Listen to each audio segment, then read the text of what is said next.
2020년 8월 5일 목요일 사사기 1장 22절로 36절 말씀. 요셉 족속도 베델을 치러 올라가니 여호와께서 그와 함께 하시니라. 요셉 족속이 베델을 정탐케 하였는데 그 성읍의 본 이름은 루스라.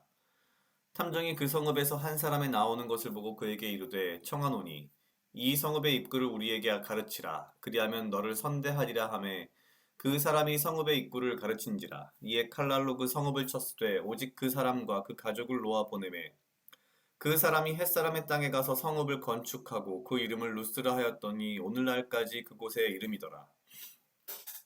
므낫세가 베스안과 그 향리의 거민과 다하낙과 그 향리의 거민과 돌과 그 향리의 거민과 이블르함과 그 향리의 거민과 무깃도와 그 향리의 거민들을 쫓아내지 못하매 가나안 사람이 결심하고 그 땅에 거하였더니 이스라엘이 강성한 후에야 가나안 사람에게 사역을 시켰고 다 쫓아내지 아니하였더라.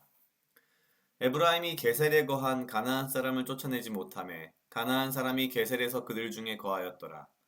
스불론은 기드론 거민과 나할롤 거민을 쫓아내지 못하였으나 가나안 사람이 그들 중에 거하여 사역을 하였더라. 아셀이 악고 거민과 시돈 거민과 알랍과 악십과 헬바와 아빅과 르홉 거민을 쫓아내지 못하고 그 땅 거민 가나안 사람 가운데 거하였으니 이는 쫓아내지 못함이었더라. 납달리가 벳세메스 거민과 벳 아낫 거민을 쫓아내지 못하고 그 땅 거민 가나안 사람 가운데 거하였으나 벳세메스와 벳 아낫 거민들이 그들에게 사역을 하였더라. 아모리 사람이 단 자손을 산지로 쫓아들이고 골짜기에 내려오기를 용납지 아니하고 결심하고 헤레스 산과 아얄론과 사알빔에 거하였더니 요셉 족속이 강성함에 아모리 사람의 필경 사역을 하였으며 아모리 사람의 지게는 아그랍빔 비탈의 바위부터 그 위였더라. 아멘. 어제 우리는 사사기 1장을 시작했습니다. 사사기는 여호수아의 죽음과 함께 시작이 되었고 여호수아가 죽었지만 여전히 가나안은 하나님의 명령대로 완전히 정복되지 않은 상태였습니다. 그래도 비교적 사사기 1장 전반부의 내용은 뭐 그리 나빠 보이지 않았지만 점점 무언가 문제가 생기는 것이 엿보이기 시작했습니다. 그러다가 이제 사사기 1장 22절부터 36절까지 오늘 본문 이 후반부는 뭔가 심각한 상황들을 보여주고 있습니다. 일단 오늘 22절은 이렇게 시작합니다. 요셉 족속도 베델을 치러 올라가니 여호와께서 그와 함께 하시니라. 여기서 요셉 족속은 아마도 에브라임과 므낫세 족속을 말하는 것 같고요.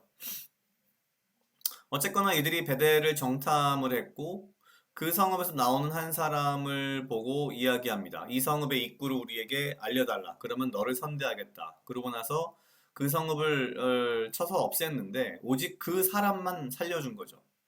그런데 이렇게 되어 있습니다. 오직 그 사람과 그 가족을 놓아 보내매 26절 그 사람이 햇사람의 땅에 가서 성읍을 건축하고 그 이름을 루스라 하였더니 오늘날까지 그곳의 이름이더라. 원래 이 성읍의 이름이 루스였는데 그 루스의 입구를 가르쳐준 사람이 다시 살아서 그 가족이 나가서 루스를 또 만들어버린. 모양은 과거 라합의 이야기와 비슷해 보이지만 사실 그렇지 않습니다. 라합은 본인이 먼저 그 정탐꾼들을 숨겨주었고요. 여기서 지금 이 요셉 족속의 정탐꾼들은 거래를 한 겁니다. 모양이 비슷해 보이지만 사실은 완전 다른 거죠. 그러니까 여기서 이 사람을 이 입구를 알려준 사람을 어, 이스라엘 족속으로 받아들이는 라합이 그랬듯이 그렇게 되었다면 뭐 비슷한 동일한 과정이지만 사실은 완전 다른 과정인 거죠. 우리가 앞에서 보았던 그 라합의 이야기하고는 완전히 다른 그저 거래에 그치는 그리고 그 거래가 결국 하나님의 명령, 하나님의 그 이 하나님께서 이스라엘 백성들에게 주신 임무를 결국에는 완수하지 않게 되는 결과로 나타나게 됩니다. 그러면서 이제 하나하나 이 한 줄 한 절 한 절 갈 때마다 더 심해집니다. 27절 굉장히 많은 그 향리의 거민들을 쫓아내지 못함에 가나안 사람이 결심하고 그 땅에 거하였더니 가나안 사람이 마음으로 굳게 결심하고 내가 이 땅에서 그냥 버텨야겠다라고 할 정도였다면 사실 참 므낫세 지파가 그렇게 강력하게 무언가를 하지 못한 것 같습니다. 특히 사사기 1장 전반부에서는 계속해서 여호와께서 그와 함께 하시니라라는 말이 반복되었었는데 이 22절 이후 후반부는 22절에만 유일하게 여호와께서 그와 함께 하시니라라고 나오고 그 다음부터 여호와께서 함께 했다는 이야기가 없습니다. 결국 이스라엘의 이 12지파들은 결국 여호와의 어떤 그 힘을 의지하여 싸운 게 아니라 자기들이 싸웠던 거죠. 그래서 결국 어, 가나안 사람들을 쫓아내지도 정복하지도 못합니다. 그러면서 이 사사기의 저자가 그나마 글쎄요 이게 뭐 변명일지 모르겠는데 28절에 이렇게 이야기합니다. 이스라엘이 강성한 후에야. 그러니까 므낫세 지파가 아니라 이스라엘이 강성한 후에야라는 표현은 무슨 뜻이냐면 12지파가 원래 그냥 각각 이렇게 다 일종의 부족 공동체 국가 연합을 이루고 살던 나라였는데 이게 다 끝나고 나중에 이제 왕정이 되고 나서 아마 다윗 때에 이르러서야 이런 뜻일 겁니다. 이스라엘이란 표현은 이제 거기에 맞는 표현이니까요.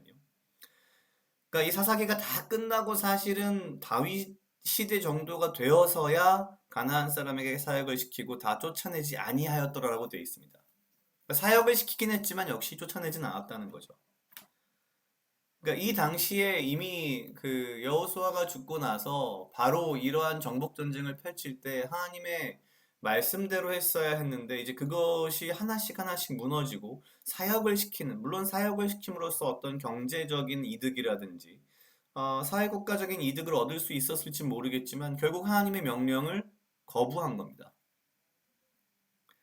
근데 이러한 과정이 계속 한 절 한 절을 거듭할수록 더 심각한 상황으로 갑니다. 심지어 쫓아내지 못하고 32절 그땅 거민 가나안 사람 가운데 거하였으니 이는 쫓아내지 못함이었더라. 점점 심각해지는 거죠. 뭐 기껏해야 이제 나오는 이 변명이 33절 그들에게 사역을 하였더라. 뭐 이런 정도입니다. 그러다가 가장 절정이 34절부터 마지막 36절 세 계절에 등장합니다. 34절 아무리 사람이 단자손을 산지로 쫓아들이고 골짜기에서 내려오기를 용납지 아니하고 그러니까 이게 사실은 어떻게 된 거냐면 단 지파가 쫓아내기는커녕 쫓겨간 거죠.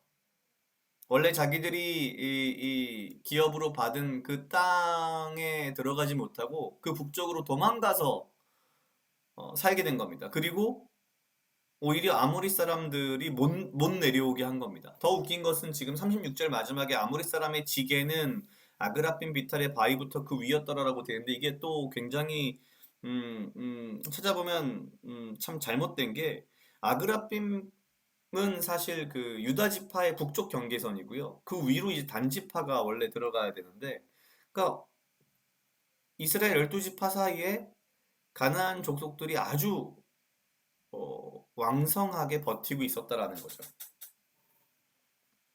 사사기의 시작은 다소 앞에서 보았던 여호수아서의 어떤 그 느낌과는 많이 다릅니다. 이스라엘 12지파가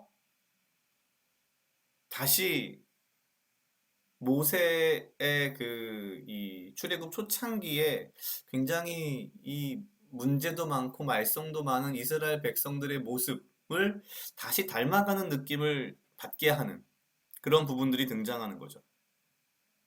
앞서 어제 보았던 말씀 중에 철병거를 두려워했다. 골짜기의 철병거. 오늘은 아예 심지어 골짜기에서 내려오기를 용납지 아니했다. 아모리 사람이. 이런 정도까지 갔다는 것은 이스라엘 백성들이 이 전쟁이 하나님의 전쟁이라는 것을 이미 잊었고 자기들의 전쟁으로 바꾸었으며 심지어 자기들의 이익을 위해서 이스라엘의 토착 거민들을 오히려 죽이지 않았고 그러다 보니 결국 심지어 거꾸로 그들에게 쫓기고 그들에게 오히려 둘러싸여서 괴롭힘을 당하는 상황이 벌어지는 겁니다. 전쟁이 누구의 것이냐? 성경은 분명히 이야기합니다. 하나님의 것이다. 그런데 오늘 22절을 제외하고는 이미 사사기에서 여호와께서 그와 함께 하셨다라는 말이 사라져 버립니다. 이 모든 전쟁이 하나님의 것인데 하나님을 의지하지 않고 그리고 자기들의 이익을 앞세워서 어떠한 하나님의 명령을 거부한, 거절한, 거역한 이런 이스라엘 12지파들의 모습이 혹시 지금을 살아가는 나의 모습은 아닐까라는 고민을 잠시 해봤습니다. 하나님께서 나에게 주신 지상 명령이 무엇인가에 대한 고민을 다시 한번 하게 하셨고요.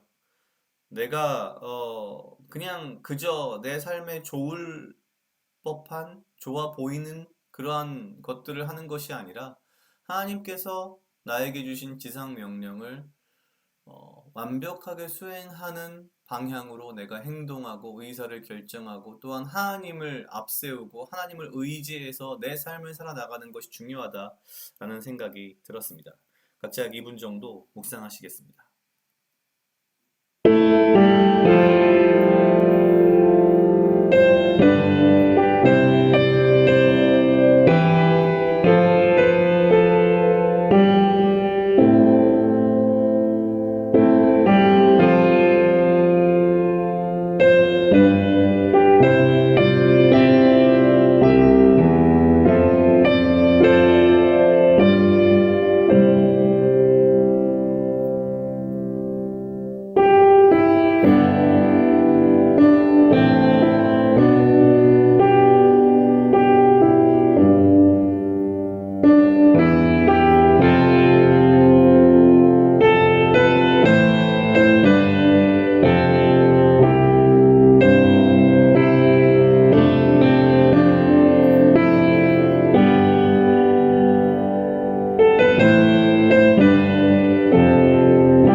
다 같이 기도하시겠습니다. 하나님 아버지 감사합니다. 주여 이 하루도 나와 동행하여 주시옵소서. 주님 나로 하여금 사랑하게 하시옵소서.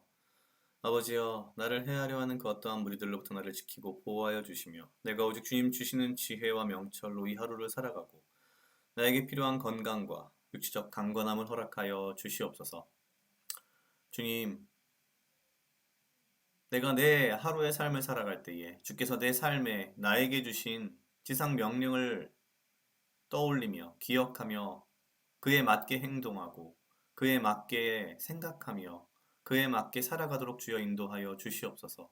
또한 내가 나의 모든 일 가운데에 내가 아니라 아버지를 의지하며 이 모든 전쟁의 주인이 아버지임을 내가 알고 아버지께 모든 것을 맡기며 나아가도록 주여 인도하여 주시옵소서. 감사합니다. 이 모든 말씀 예수님 이름으로 기도드렸습니다. 아멘.